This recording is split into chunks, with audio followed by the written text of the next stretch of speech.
Chapter 20. Nasa kusina si Tyrone, kumain ka na dun. Anas ni Melanie na ikinatango na lang ni Zarina. Pagdating niya sa kusina ay nakahain na ang mga pagkain at nandun din si Tyrone na nagtitimpla ng kape. Siya nga pala, tumawag si Chairman. Pinapaayos niya na kaagad ang pagpalit ng apelido ng mga bata. Anytime soon pupunta na dito ang personal lawyer niya. Papayag ka naman na isunod sa akin ang pangalan ng mga bata, diba? Wika ni Tyrone. Nang matapos siyang magtimpla ng kape ay ibinigay niya na ito kay Zarina. Nagpasalamat na muna si Zarina bago niya sinagot ang sinabi ni Tyrone. May magagawa ba ako? Makakatanggi ba ako? You came from a powerful family at wala akong magagawa sa gusto nyo. Sagot niya. Napatingin naman sa kanya si Tyrone. And if I am not? Wala ka bang planong pumayag? Tila ba disappointed na saad ni Tyrone? Hindi naman sa ganun. Pinanindigan mo ang mga anak ko kaya yun naman ang dapat gawin. Hindi na lang sumagot si Tyrone at nagsimula na ring kumain. Hindi makatingin si Zarina kay Tyrone dahil nahihiya siya. Walang epekto ng alak ang mga katawan nila kagabi pero pareho silang wild sa kama. Hindi nahiya si Zarina kagabi pero ngayon ramdam niya ang hiya lalo na at nang iinit ang mga pisngi niya. Are you okay? Masama ba ang pakiramdam mo? Tanong ni Tyrone dahil pansin niya ang pamumula ng mukha ni Zarina. I'm fine. Are you sure pero bakit namumutla ka yata? Akmasanang dadamihan ni Tyrone ang noo ni Zarina para malaman kung mainit ba ito nang mabilis na lumayo si Zarina. Don't worry, I'm fine. I'm really fine, aniya saka mabilis na iniwas ang paningin. Napapakunot na lang ng noo si Tyrone. May nagawa ba siya na hindi nagustuhan ni Zarina? May problema ba? May nagawa ba akong kasalanan? Nothing, just eat. Tila masungit na sagot ni Zarina kaya napatigil sa pagkain si Tyrone. Is it because of what happened last night? Tanong pa niya. Sinamahan naman siya ng tingin ni Zarina kaya palihim na natawa si Tyrone. Nahihiya ba siya dahil sa nangyari? If you're thinking about what happened last night, wala ka namang dapat, can you please stop asking? Stop. Pagpuputol ni Zarina sa sasabihin ni Tyrone. Nakagat na lang ni Tyrone ang pangibaba niyang labi at hindi na lang nagtanong. Natatawa na lang siya sa isip niya. May pupuntahan nga pala ako mamaya. Huwag mo na akong ipahatid dahil gagamitin ko yung kotse ko. Pag-iiba na lang ni Zarina ng usapan. Napatango na lang si Tyrone. Ayaw niyang tanungin kung saan pupunta ang asawa niya. Ayaw niyang maramdaman ni Zarina na tila ba tinatali niya ito sa leeg sa kamalaki rin ang tiwala niya. Nang matapos silang kumain ay naggayak na si Zarina dahil plano niyang puntahan ang dati nilang katulong. 2 hours ang biyahe kaya kailangan niyang makaalis kaagad. Gusto niya lang kumustahin at alamin ang kalagayan ng katulong nilang itinuring niya na ring pamilya. Makalipas ang ilang oras ay nakarating na rin siya. Sinalubong siya ng anak na babae nito. Kumusta na siya? May sakit ba si Yaya Mila kaya bigla siyang umalis sa amin? Tanong ni Zarina. Ang totoo niyan ma'am, 3 taon naming hinanap si mama. Ang akala namin ay nagtatrabaho pa rin siya sa inyo pero nang malaman namin na bigla siyang umalis doon na namin siya hinanap. Ini-report namin sa pulis ang pagkawala niya pero walang nangyari sa paghahanap nila. Nahanap na lang namin siya makalipas ang 3 taon, hindi siya makapagsalita dahil putol ang dila niya, bedridden na lang din siya dahil hinang-hina ang katawan niya. Wala kaming pera para ipagamot siya kaya ang tanging nagagawa na lang namin ay ang alagaan siya. Hanggang ngayon hindi namin alam kung anong totoong nangyari sa kanya at kung sino ang gumawa nito sa kanya. Bakas ang gulat at pagtataka sa mukha ni Zarina. Ibig bang sabihin ay hindi umalis ang katulong nila? Pero sinong tao naman ang pumutol sa dila nito? Pumasok na sila sa kwarto ni Mila. Mahimbing itong natutulog at hindi mapigilan ni Zarina na hindi maawa dahil naging mabait sa kanya ang katulong. Isa rin ito sa mga nag-alaga sa kanya noong bata pa siya. Dahan-dahan na iminulat ni Mila ang mga mata niya at nang makita niya si Zarina ay nanlaki ang mga mata nito. Gusto niyang magsalita pero wala silang ibang marinig kundi ang ungol lang nito dahil wala naman siyang dila. Nilapitan ni Zarina si Mila sa kanya hinawakan sa kamay. May gustong sabihin si Mila pero hindi niya magawang magsalita. Sino ang gumawa sa iyo nito Yaya? Anong kailangan nila? Bakit pinutol nila ang dila mo? Gusto ka ba nilang patahimikin? May nalalaman ka bang ayaw nilang maisiwalat? Sunod-sunod niyang tanong. Nahihirapan namang tumango si Mila pero hindi alam ni Zarina na sagot niya yun dahil hirap na kumilos ito. Naiiyak na lang si Zarina sa kalagayan ng dati nilang katulong. Paralisado ang mga kamay nito, malaki rin ang ibinagsak ng katawan niya at kahit tumango at umiling ay nahihirapan siyang gawin. Nanatili ng ilang oras si Zarina sa bahay ni Mila. Tahimik lang siyang nakaupo sa gilid ng kama nito. Iniisip kung anong nangyari sa katulong nila at kung bakit putol ang dila nito. Akala niya ay kusang umalis ang katulong nila pero hindi nila alam na may nangyari na pala rito nang hindi man lang nila alam. I am so sorry Yaya. Wala man lang kaming nagawa for you but I promise you. Hahanapin ko ang taong gumawa nito sa'yo at aalamin ko kung bakit nila kailangang putulin ang dila mo. Aniya, nakatingin sa kanya si Mila, gusto nitong magsalita pero walang maintindihan si Zarina dahil puro lang ito wow. Nagpaalam na si Zarina sa katulong nila makalipas ang ilang oras. Nang makalabas ng bahay si Zarina ay tumulo ang mga luha ni Mila dahil wala man lang siyang magawa para sabihin kay Zarina ang mga nalalaman niya. Idala niyo siya sa hospital at ako na ang bahala sa lahat ng magagastos niya.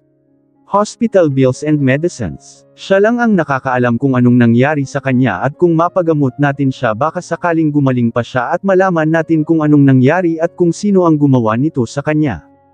Alam kong pinutol nila ang dila ni Yaya para patahimikin at yun ang kailangan kong malaman. Pwede ko ba kayong asahan? Ani ni Zarina sa isang anak ni Mila. Ang may dala sa hospital ang matagal na naming gustong gawin ma'am pero dahil dala ng kahirapan wala kaming pambayad. Hindi po ba nakakahiya kung kayo pa ang gagastos para lang gumaling si mama pero kung ito naman ang gusto nyo kakapalan ko na ang mukha ko ma'am para may dala na rin si mama sa hospital at baka sakaling gumaling pa siya. Tumigil na sa paglalakad si Zarina nang makarating sila sa kotse niya. Hinarap niya ang anak ni Mila at tinapik ang balikat nito.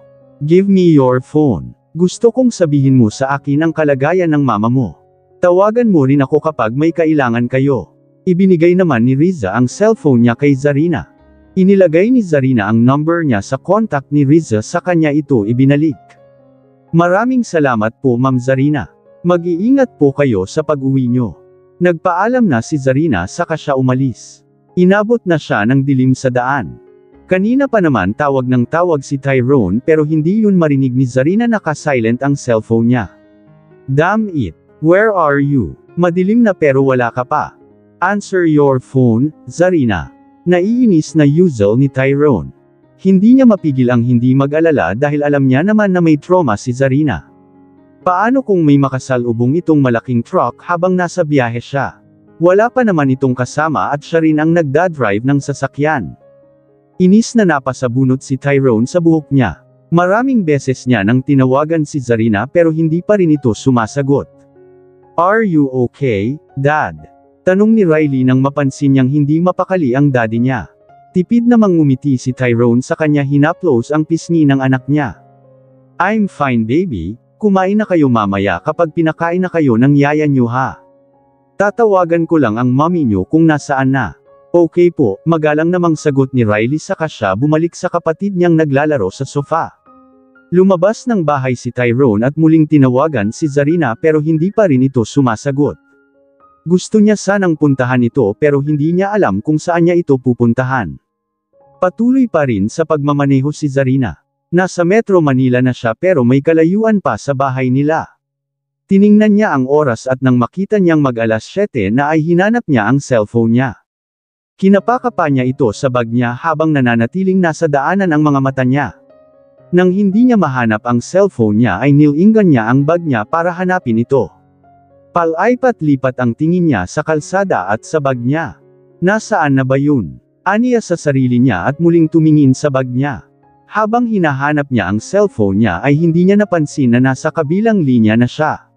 Nang malakas na bumusina ang sasakyang makakasalubong niya ay mabilis na tumingin sa harap si Zarina.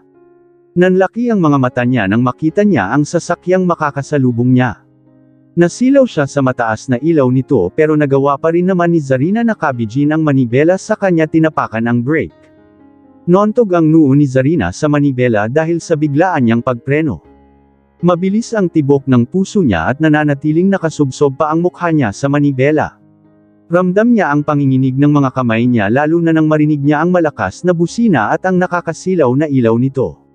Rinig ni Zarina ang sunod-sunod na pagkatok sa pintuan niya pero hindi pa niya ito magawang lingunin dahil gulat pa rin ang buong katawan niya. Mariin niyang ipinikit ang mga mata niya saka siya dahan-dahan na humihinga para pakalmayan ang sarili niya.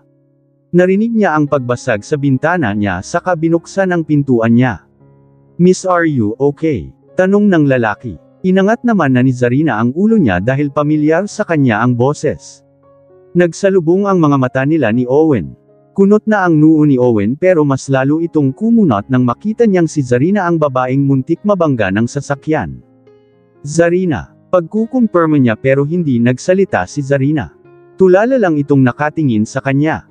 Hinayla na ni Owen si Zarina palabas ng sasakyan saka ito isinandaw sa sasakyan. "Are you okay? Ano bang ginagawa mong nagdadrive? Lasing ka ba? Inaantok ka ba? Anong pumasok sa isip mo at nang agaw ng linya?"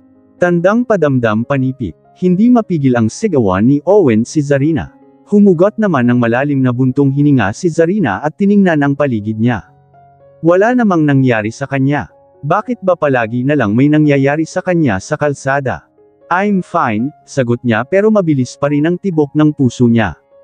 Sinalubong niya ang tingin ni Owen at bakas ang pag-aalala nito sa kanya. "Ano bang iniisip mo at nang agaw ka ng linya? Nakasunod ka ba sa akin?" Tanong ni Zarina, hindi sinagot ang tanong ni Owen.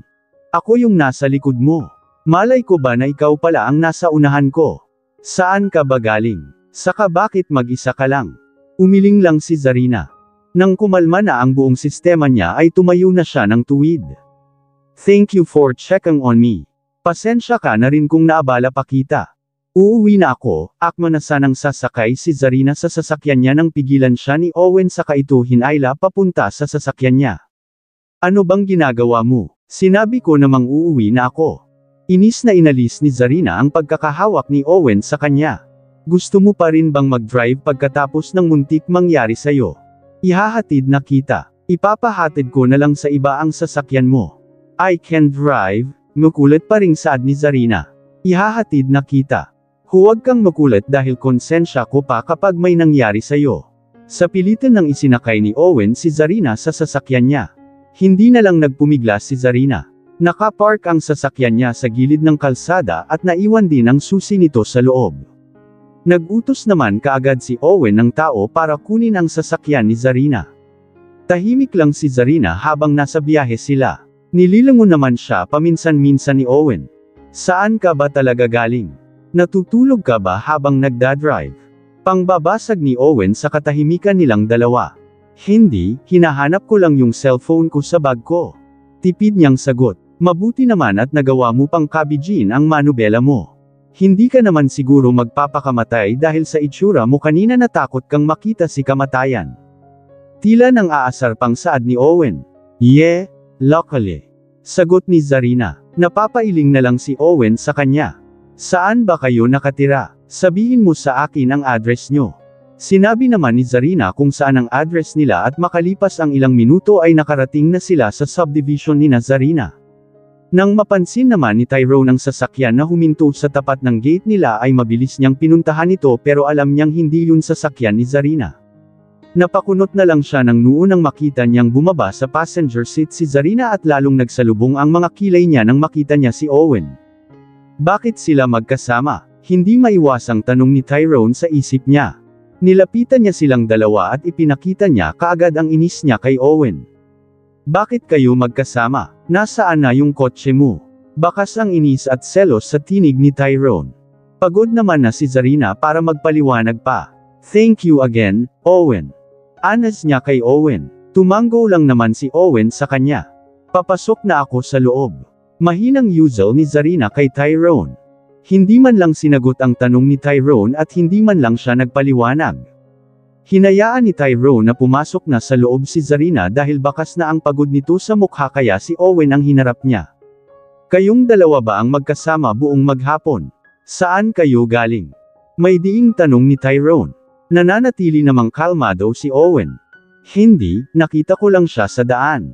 Tipid na sagot ni Owen. Binibitin pa si Tyrone kaya nagngingit-ngit ang mga ngipin nito sa inis. Gusto mo bang paniwalaan ko yun? Depende naman yun sa'yo.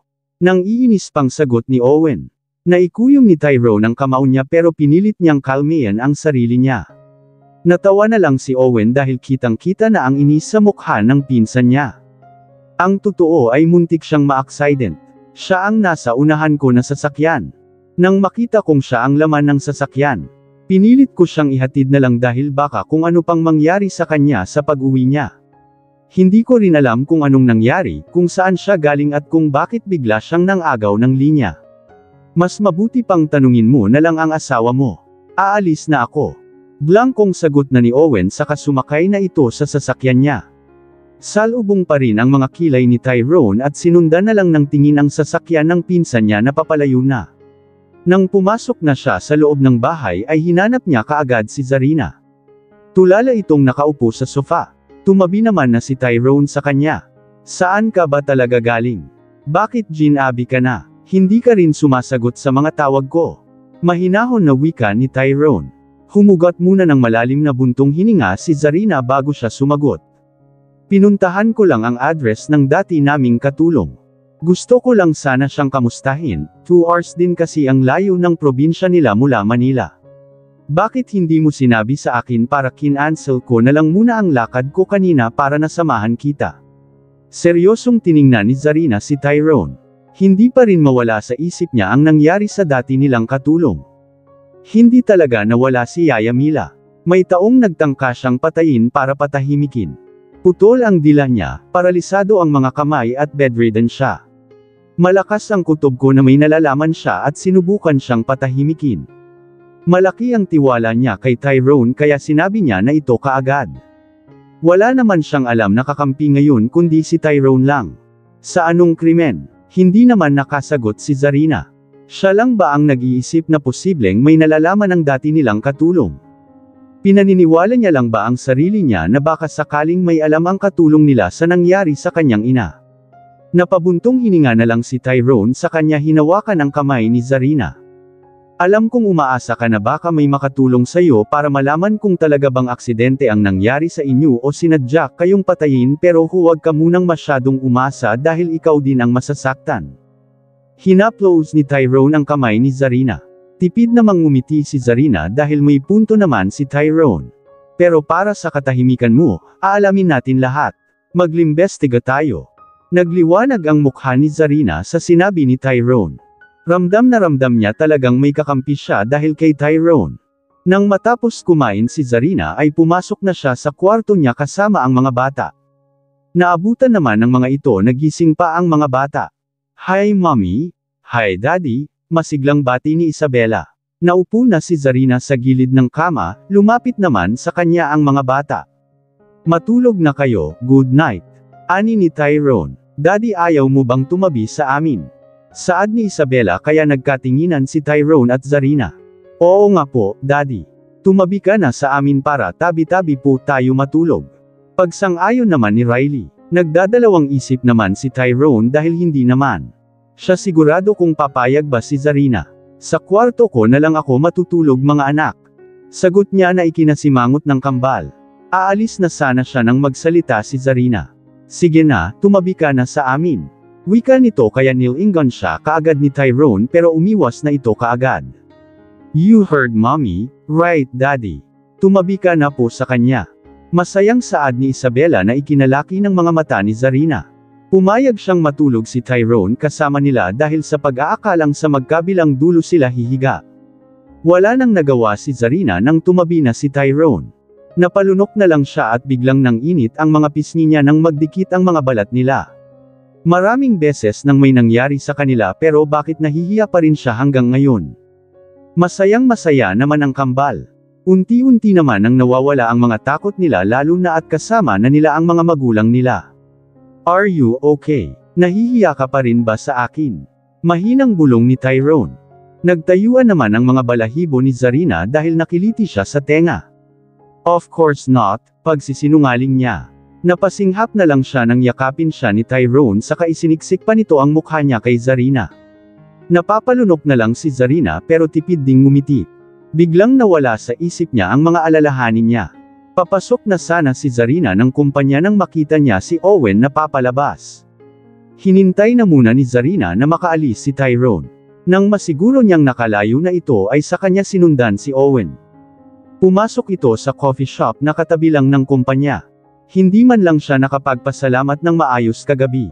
Nakapagpasalamat man siya pero tulala pa siya. Nakapila na sa counter si Owen. "One hot coffee please." Ako na rin magbabayad ng order niya.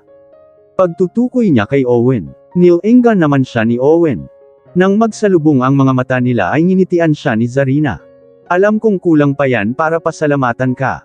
Pasensya ka na kagabi. Marami lang akong iniisip." "Salamat nga pala." Anas niya. "Gusto mong bumawi?" Tanong ni Owen na ikinatango naman ni Zarina. Bahagya na lang na natawa si Owen. "Kung sasabihin ko ba sa'yo kung paano ka makakabawi, ibibigay mo ba?" Kunot noong nilingan ni Zarina si Owen. Iniisip kung ano bang gustong hilingin ni Owen sa kanya. Tumawa na lang si Zarina dahil baka nagbibiro lang si Owen. "Ano bang gusto mo?" tanong niya naman. Ibinulsa ni Tyrone ang mga kamay niya at diretsyong tumingin sa babaeng gumagawa ng orders nila. "Kausapin mo si Tyrone na huwag nang makikumpetensya sa akin bilang CEO." Seryosong saad ni Owen. Nawala ang ngiti sa labi ni Zarina. Mukhang pinagsisisihan niya nang nilapitan at kinausap pa niya si Owen. Hindi niya akalain na malaki palang maningil ng utang na loob si Owen. Nang mapansin ni Owen ang pagiging tahimik ni Zarina dahil sa sinabi niya ay natawa na lang siya. "Kidding, don't take it seriously." Pambabawi niya sa sinabi niya. "Here's your order ma'am and sir. Enjoy your drinks." Nakangiti at masiglang saad ng babae. Kinuha na ni Zarina ang order niya at dumiretso nang lumabas ng coffee shop. Sumunod naman si Owen sa kanya. "I said, I'm kidding." Ani pa ni Owen sa kanya. "Alam mo ba ang ibig sabihin ng mga taong idinadaan sa biro ang mga sinasabi at kapag may nasabi siya sa'yo out of anger, ibig sabihin yun talaga ang matagal na nilang gustong sabihin.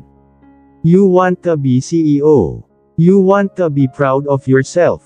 Sana kapag naupo ka sa posisyon na yan, you're proud at magaan ang nararamdaman mo because your conscience is clean. Wala kang nasaktan na ibang tao habang inaabot mo ang pangarap mong yan. Masarap ang maupo sa isang posisyon na alam mong deserve mo yun at sa malinis na paraan mo nakuha." Pangaral ni Zarina sa kanya. Hinarap si Owen na kunot pa rin ang noo. Pinag-cross naman ni Natalie ang mga kamay niya sa dibdib niya nang makita niya na namang magkasama si Owen at Zarina. Mas gusto pa rin niya si Tyrone pero hindi niya maiwasang hindi magselos sa tuwing nakikita niyang magkasama si Owen at Zarina dahil tila ba napakadali lang kay Zarina na paamuin ang loob ng mga Fuentes. Nag-iisip siya kung paano siya makakaganti kay Zarina. Nang makaisip siya ay napangisi siya. "Okay na rin sigurong gamitin ko si Owen para sirain ka kay Tyrone, tutal wala kang ginawa kundi ang dam-aikit ng dam-aikit sa kanya." Nagngingit-ngit na saad ni Natalie. Humugot siya ng malalim na buntong hininga nang makita niyang ngumiti si Owen kay Zarina. Sinundan niya ng tingin ang dalawa hanggang sa makapasok sila ng kumpanya.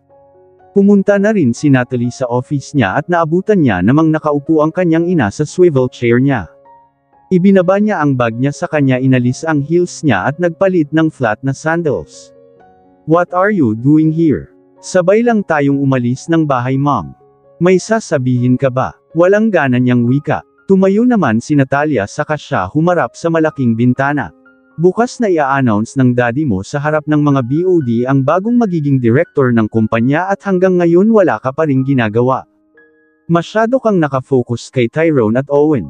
Ang inuuna mo dapat ngayon ay ang kumpanya dahil paano gaganahan ng mga Fuentes na lapitan ka kung mawawala sa'yo ang kumpanya." Napabuntong hininga lang naman si Natalie. "Nandyan naman kayo para gumawa ng paraan, right mom? Sa tingin niyo ba makukumbansi ko si daddy na sa akin niya nalang ibigay ang posisyon? In his eyes, I'm his illegitimate daughter at kahit anong gawin ko si Zarina pa rin ang tama sa paningin niya." Blankong wika ni Natalie. Napapahilot na lang sa sentido si Natalia. "All right, susubukan kong gumawa ng paraan. Make sure na pakakasalan ka ni Owen. Bisitahin mo minsan ang mga magulang niya o tawagan mo para kamustahin. Siguraduhin mong makuha ang mga loob nila. Ngayong alam na natin na gusto pala ni chairman ng apo sa mga apo niya, kailangan ay mabuntis ka na rin. Dapat ay magdala ka na rin ng isang fuentes para yun ang gamitin nating alas. Napaisip naman si Natalie sa sinabi ng kanyang ina. Posible bang matali niya o makontrol niya ang mga fuentes lalo na ang chairman kapag nabuntis siya? Lumipas ang araw na yun. Naghahanda na si Zarina para sa meeting ng mga BOD. Siniguro niyang magiging presentable siyang tingnan. Gumawa rin siya ng bagong plano para sa business nila at ipipresent niya yun after the announcement. Kailangan niyang maipakita sa mga BOD na deserve niya ang posisyon kahit na hindi pa siya matagal na nagtatrabaho sa kumpanya nila. Kompleto na silang lahat sa loob ng conference room at si Mateo na lang ang hinihintay nila. Napatingin si Zarina sa relo niya, 5 minutes late na ang daddy niya. Napapalingon na rin siya sa pintuan pero hindi pa rin ito dumadating. Tinawagan mo na ba siya? Mahinang tanong ni Zarina sa secretary ng kanyang ama. Maraming beses na pero hindi pa rin siya sumasagot. Hindi rin nasagot si Ma'am Natalia at Ma'am Natalie. Sagot nito, napabuga ng hangin si Zarina. Hindi niya alam pero para bang kinakabahan siya. Sana ay walang nangyari sa kanyang ama. Wala pa rin ba si Mr. Jimenez? Tanong na ng isang BOD dahil 15 minutes late na si Mateo. On time naman ito palagi sa mga meetings nila. Tinawagan ni Zarina si Yaya Beth para tanungin ang kanyang ama. What? Gulat niyang tanong. Napatayo pa siya sa gulat kaya napatingin sa kanya ang lahat. Lumabas na muna siya ng conference room para makausap ang Yaya Beth niya. What did you say, Yaya? Paninigurado niya. Itinakbo sa hospital ang daddy mo, iha. Hindi ka pa ba tinatawagan ni Natalie? Paalis na sana siya kanina ng bahay nang bigla na lang siyang natamba. Tumama pa ang ulo niya sa baitang ng hagdan. Mabuti na lamang at 3 baitang na lang bago siya makababa nang mawalan siya ng malay. Puntahan mo na lang siya sa hospital. Natatarantang sagot ni Yaya Beth. Mabilis na lumabas ng kumpanya si Zarina para puntahan ang daddy niya sa hospital kung saan ito huling na-confine. Nang makarating si Zarina sa hospital ay nandun si Natalia at Natalie. Kausap ang doktor. Hingal na hingal pa si Zarina sa kakamadali na makarating sa kwarto ng kanyang ama. Kailangan niyong ipainom sa kanya ang mga gamot niya sa tamang oras. Mabuti na lamang at hindi malala ang pagkakauntog ng ulo niya kaya wala tayong masyadong alalahanin. Maayos din naman ang result ng x-ray niya. Wika ng doktor. Nakahinga naman ng maluwag si Natalia dahil sa pag-aakalang napuruhan si Mateo. Kung mamamatay man si Mateo kailangan sa malinis na paraan. Gagamitin niya ang sakit ni Mateo at gusto niyang mamatay si Mateo dahil sa sakit nito. I'm glad to hear that, Doc. Thank you so much. Ani ni Natalia. Posible bang magising siya ngayong gabi, Doc? Paano nangyaring nawalan siya ng malay? He's not stressed, he's healthy too at malakas naman siya. Singit ni Zarina dahil masyado siyang nagtataka kung bakit biglang nanghina ang kanyang ama. Nakikita niya naman na unti-unting nakakabawi ang katawan ng kanyang ama. Nagtataka ka pa, alam mo namang may sakit ang ama mo. Si Natalie ang sumagot pero hindi siya nilingan ni Zarina. His health is deteriorating, Miss Jimenez. Tanging sagot ng doktor. Tiningnan ni Zarina ang stepmom niya. Tila ba nagdududa siya sa nangyari ngayong araw lalo na at ngayon ang iaanunsyo ng kanyang ama ang bagong director ng kumpanya. He will stay here 4 days so we can monitor him. Excuse me. Pagpapalam ng doktor. Naupo naman si Natalia sa tabi ng kama ni Mateo at hinawakan ang kamay nito. Iniiwasan ang tingin ni Zarina. Wala ba talagang nangyari sa kanya last night? Hindi niyo ba napansin na iba na ang nararamdaman niya? Tanong niya. Gusto niyang tanungin kung anong ginawa nila sa kanyang ama. Napatingin si Zarina sa gamot na nasa side table. Umaasa siyang sana ay mali lang ang iniisip niya. Sana lang ay hindi binabago ni Natalia ang gamot ng kanyang ama gaya ng ginawa nito sa kanya noon. Kung hindi mo kilala ang daddy mo, hindi naman yun mahilig magsabi kung anong nararamdaman niya kaya paano ko malalaman. Napataas ang kilay ni Zarina sa sagot ng stepmom niya. Mahirap naman na mag-assume siya kaagad at kapag pinagbintangan niya kaagad ang mga ito siguradong lalo silang mag-iingat sa mga kilos nila. Nagagalit ka ba dahil hindi matutuloy ang meeting ng mga board of directors? Kung hindi ka na makapaghintay na makuha ang posisyon ng pagiging director ng kumpanya, ikaw na lang ang mag-anunsyo na inilalagay ka ng iyong ama sa posisyon na yun. Hindi na rin muna ako pupunta ng kumpanya dahil aalagaan ko ang daddy mo. Dagdag pa ni Natalia. Iba ang kutob ni Zarina pero wala siyang ebidensya para patunayan kung anong iniisip niyang posibleng ginawa ng mag-ina sa kanyang ama. Kung totoo man ang iniisip niya, sagad na talaga sa buto ang kasamaan nila para lang sa kayamanan. Tiningnan niya si Natalie at nang mapansin ni Natalie na nakatingin sa kanya si Zarina ay nilinggan niya ito at tinaasan ng kilay. What? Mataray niyang tanong. Iniisip mo bang may ginawa kami kay Daddy? Yun ba talaga ang tingin mo sa amin?